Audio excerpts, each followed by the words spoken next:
اور سب سے یادگار دن ہے 15 اگست 1947 کو ہمارا ملک طویل جدوجہد اور بے شمار قربانیوں کی وجہ سے آزاد ہوا. لاکھوں لوگوں نے اپنا گھر، اپنا مال، اپنا جان اور اپنا سکون قربان کر دیا.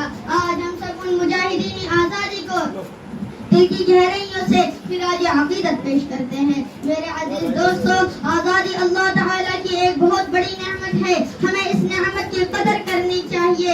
ایک آزاد قوم اپنے فیصلے خود کر سکتی ہے، اپنی تعلیم، اپنی ترقی اور اپنے مستقبل کو خود بہتر بنا سکتی ہے. اس لیے ہمارا فرض ہے کہ ہم اپنے پیارے وطن ہندوستان کی عزت کریں اور اس کی ترقی کے لیے اپنا کردار ادا کریں.